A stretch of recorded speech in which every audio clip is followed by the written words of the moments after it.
نحمده ونصلی ونسلم علی رسولہ الکریم اما بعد۔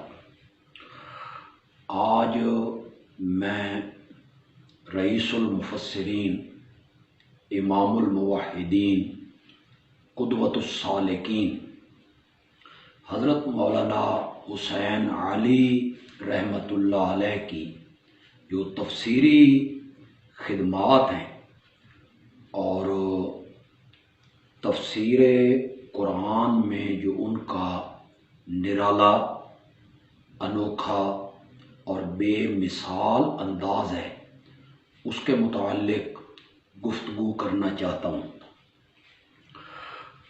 قرآن مقدس مضامین کا ایک سمندر ہے، اس میں بڑے لولو و مرجان، ہیرے اور جواہرات پوشیدہ ہیں۔ جو مفسر بھی اور جو عالم بھی اس میں غوطہ زن ہوتا ہے، وہ نئے سے نئے موتی نکال کے باہر لاتا ہے۔ ہم بر صغیر پاک و ہند کو دیکھتے ہیں تو ہمیں ایک خاندان کی قرآن پاک کے ترجمہ اور قرآن پاک کی تفسیر، اس میں اس خاندان کی ہمیں بہت زیادہ خدمات نظر آتی ہیں، اور یہ خاندان ہے حضرت شاہ ولی اللہ محدث دہلوی رحمۃ اللہ علیہ کا۔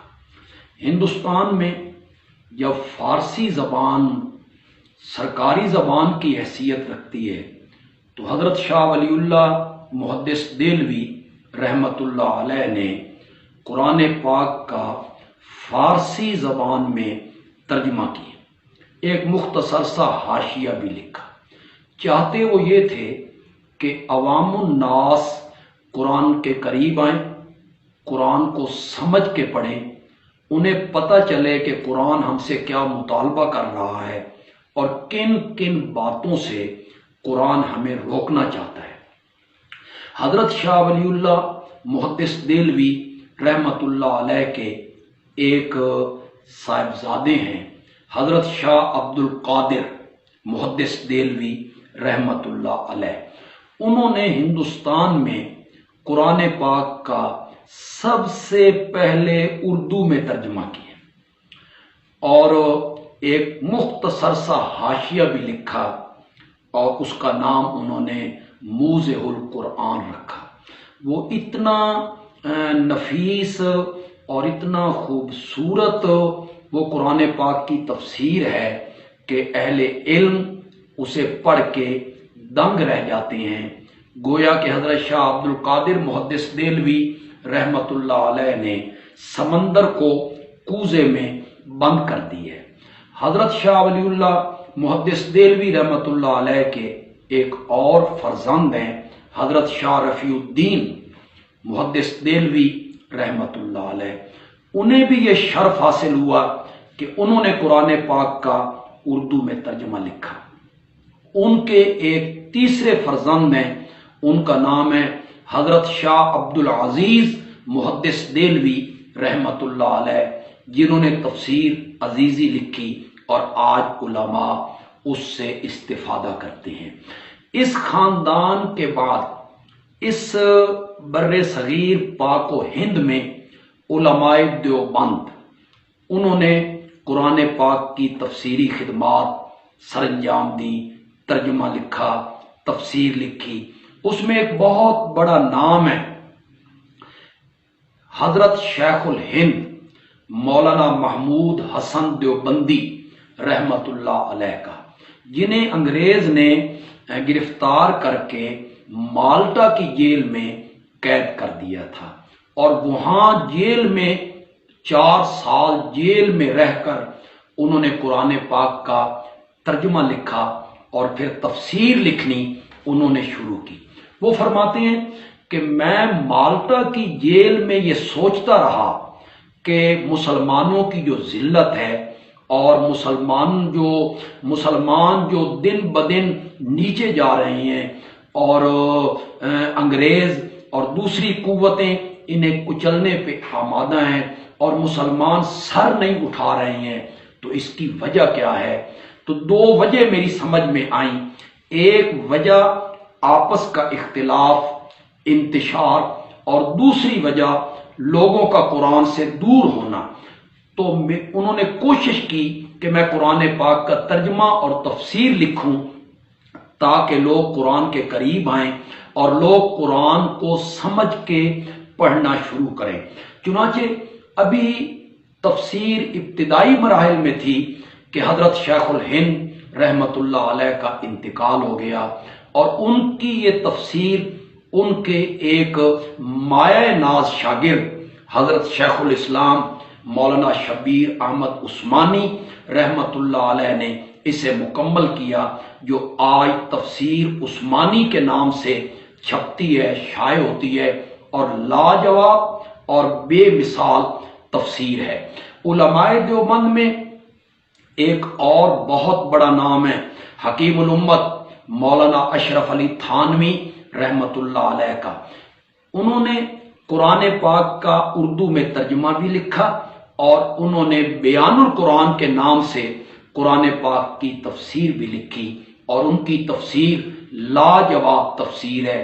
اہل علم اسے پڑھتے ہیں تو دنگ رہ جاتے ہیں۔ چنانچہ حضرت شیخ التفسیر مولانا احمد علی لاہوری رحمت اللہ علیہ نے قرآن پاک کا ترجمہ لکھا، اور اس کی تفسیر بھی انہوں نے لکھی۔ مولانا عبد الماجد دریابادی رحمت اللہ علیہ نے تفسیر مائدی کے نام سے تفسیر بھی لکھی اور قرآن پاک کا اردو میں ترجمہ بھی کیا۔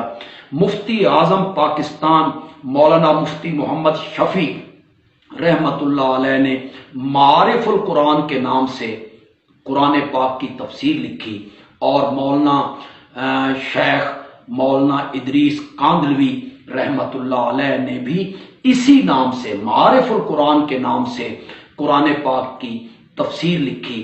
حضرت سندھی کی تفسیر کچھ حصے مختلف صورتوں کے وہ بھی شائع ہوئے، اور آج اہل علم حضرت سندھی کی اس طرز کو دیکھتے ہیں۔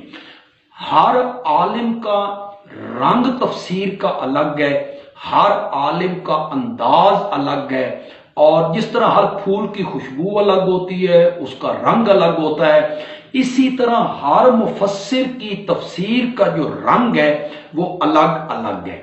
میں صرف دو اہل علم کا ذکر کروں گا، دو مفسرین کا میں ذکر کروں گا۔ ان میں پہلے مفسر ہیں حضرت مولانا عبید اللہ سندھی رحمت اللہ علیہ۔ انہیں واسطہ پڑا تھا انگریز سے، مقابلہ آ گیا انگریز سے، ان کی انگریز سے جنگ تھی، اور یہ انگریز کے خلاف ایک محاذ بنا رہے ہیں، لوگوں کو منظم کر رہے ہیں، لوگوں کی ذہن سازی کر رہے ہیں، لوگوں کو تیار کر رہے ہیں کہ ہندوستان آزاد ہونا چاہیے اور انگریز کا یہ قبضہ ختم ہونا چاہیے۔ چنانچہ چونکہ ماحول ایسا ہے کہ انگریز قابض ہے ہندوستان پر اور یہ قبضہ چھڑانا چاہتے ہیں، تو جہاد کے سوا کوئی راستہ نہیں تھا آگے بڑھنے کا۔ تو حضرت سندھی رحمت اللہ علیہ کا کہنا یہ تھا کہ پورے قرآن کا خلاصہ اور پورے قرآن کا مغز اور پورے قرآن کا نچوڑ جو ہے وہ ہے قاتلوہم حتی لا تکون فتنہ، اس وقت تک اللہ کے رستے میں لڑتے رہو، جہاد کرتے رہو، قتال کرتے رہو، یہاں تک کہ فتنہ باقی نہ رہے۔ چنانچہ وہ ہر صورت سے، ہر آیت سے اسے ثابت کرتے ہیں۔ وہ کہتے ہیں قرآن کا دعویٰ اور قرآن کا مرکزی مضمون یہی ہے جہاد فی سبیل اللہ۔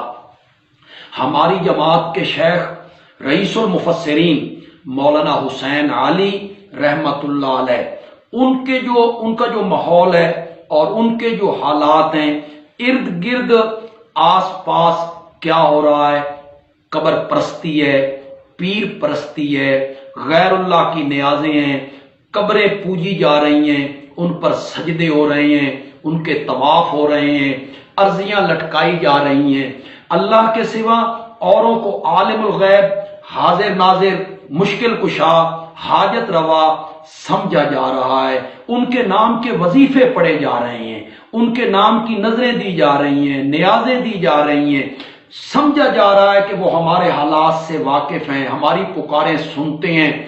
شرک کا زور ہے، بدعات کا زور ہے، شرک کی ایک کالی چادر ہے جس نے پورے ماحول کو ڈھانپ رکھا ہے۔ ان حالات میں مولانا حسین علی رحمت اللہ علیہ رہ رہے ہیں، ان کے آس پڑوس میں یہ سب کچھ ہو رہا ہے، تو انہوں نے فرمایا کہ پورے قرآن کا خلاصہ اور پورے قرآن کا مغز اور پورے قرآن کا نچوڑ اور پورے قرآن کا دعویٰ اور پورے قرآن کا مرکزی مقام وہ ہے فَاعْبُدِ اللَّهَ مُخْلِصًا لَهُ الدِّينَ، جو سورۃ زمر میں بیان ہوا کہ خالص عبادت صرف اور صرف اللہ ہی کی ہوگی۔ یہ پورے قرآن کا دعویٰ ہے، پورے قرآن کا مرکزی مقام ہے۔ مولانا حسین علی رحمت اللہ علیہ فرماتے ہیں کہ یہ دعویٰ جو سورۃ زمر میں بیان ہوا ہے فَاعْبُدِ اللَّهَ مُخْلِصًا لَهُ الدِّينَ، کہ عبادت صرف اور صرف اللہ ہی کی ہوگی، اس دعوے کو اللہ نے آنے والی سورت المومن میں حامیم مومن میں اس دعوے کو اللہ نے کھولا ہے۔ عبادت کسے کہتے ہیں، عبادت کا مفہوم کیا ہے، اسے حامیم مومن میں بیان کیا فَادْعُوا اللَّهَ مُخْلِصِينَ لَهُ الدِّينَ، کہ حاجات میں، مشکلات میں، بیماریوں میں اور ہر حال میں غائبانہ پکار کرنی ہے تو خالص اللہ کی پکار کرنی ہے، بغیر واسطے کے، بغیر وسیلے کے، بغیر توسل کے، براہ راست پکارنا ہے تو وہ صرف اور صرف اللہ ہی کو پکارنا ہے۔ یعنی سورۃ زمر میں اسے بیان کیا کہ عبادت اللہ کی کر، پھر اس کی تشریح کی سورۃ حامیم مومن میں کہ عبادت کا مفہوم کیا ہے۔ عبادت کا مفہوم یہ ہے کہ مشکلات اور دکھوں میں غائبانہ پکار کرنی ہے تو وہ صرف اور صرف اللہ ہی کی پکار کرنی ہے۔ مولانا حسین علی رحمت اللہ علیہ کہتے ہیں کہ یہ دونوں دعوے، زمر والا دعویٰ اور حامیم مومن والا دعویٰ، ان دونوں دعووں کو اللہ نے سورۃ فاتحہ کی ایک ہی آیت میں بیان کر دیا ہے۔ حامیم سورۃ زمر کے دعوے کو بیان کیا ایاک نعبد میں، اور حامیم مومن کے دعوے کو بیان کیا ایاک نستعین میں۔ زمر کا یہی دعویٰ تھا کہ عبادت کے لائق صرف اللہ ہے، اسے بیان کیا ایاک نعبد میں، ہم تیری ہی عبادت کرتے ہیں۔ اور حامیم مومن کا دعویٰ یہ تھا کہ غائبانہ حاجات میں مدد کے لیے پکارنا ہے تو صرف اللہ کو پکارنا ہے، اسے سورۃ فاتحہ میں بیان کیا وَإِيَّاكَ نَسْتَعِينُ، ہم مدد مانگتے ہیں تو صرف تجھ ہی سے مدد مانگتے ہیں۔